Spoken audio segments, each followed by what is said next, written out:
Dün sabah saatlerinde adliyede duruşma beklerken 3 meslektaşımız bir vatandaşın saldırısına uğradı. Bunun üzerine biz bugün baroda meslektaşlarımızla birlikte bir açıklama yapmayı uygun gördük. Geldiğiniz için teşekkür ediyoruz. Aynı zamanda bugün dayanışma için burada olan her bir meslektaşımıza da aynı zamanda teşekkür ediyoruz. Tekrardan hoş geldiniz diyoruz.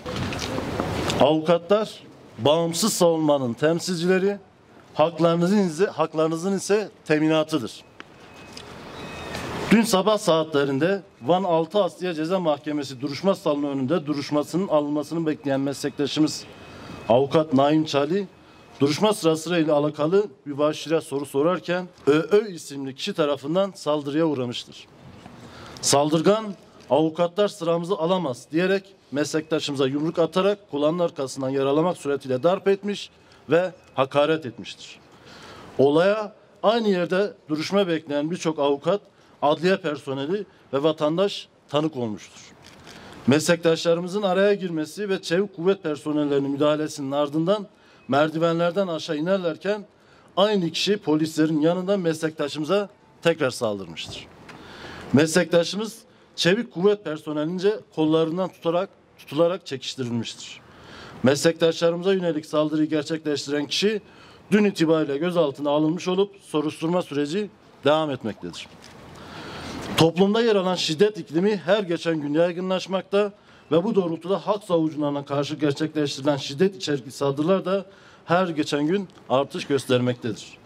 Geçtiğimiz yıllarda artan şiddet olayları nedeniyle avukat Yıldırım Çavuşovalı görevini yaparken silahlı saldırıya uğramış. Yine görevini yaparken avukat Ege Ogeday Burdurluoğlu kafasına silah dayanarak ölümle tehdit edilmiş. Avukat Gülsezer Öztürk ofisinde saldırıya uğramış. Avukatlar için gerçekleştirilen basın açıklaması sırasında polis şiddetiyle avukat Zeycan Balcı'nın beli kırılmış ve yine avukat Nur Peker silahlı saldırıya uğramıştır.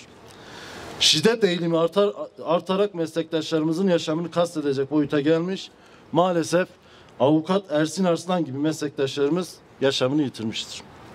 Avukatlık mesleği savunma hakkının, adil yargılanma hakkının ve hak arama özgürlüğünün teminatıdır. Avukatlar vatandaşların hak arama mücadelesinde vatandaşın yanında hukuku arayan kişilerdir. Bugün avukata yönelen her saldırının vatandaşın hak arama hürriyetine yönelik olduğu unutulmamalıdır. Son dönemlerde yargının kurucu unsurlarından olan savunma makamına ve avukatlık mesleğine yönelik artarak devam eden tehdit ve saldırıları hiçbir şekilde kabul etmediğimizi bir kez daha belirtiyor. Dün Van Adliyesi'nde meslektaşlarımıza yönelen saldırıyı kınıyoruz. Avukatlık mesleğine karşı gelişen şiddet eğiliminin ortadan kalkması ve en aza inmesi için gerekli tedbirlerin alınması, televizyon programları, dizi, film, reklam gibi medya içeriklerinin şiddete teşvik edici yayınlarla ilgili daha ciddi tedbirler alınması ve denetlenmesiyle mevcut yasal düzenlemelerin etkin bir şekilde uygulanması için yetkilileri göreve çağırıyor. Meslektaşlarımızın maruz kaldığı saldırının takipçisi olacağımızı belirterek meslektaşlarımıza geçmiş olsun dileklerinde bulunuyoruz.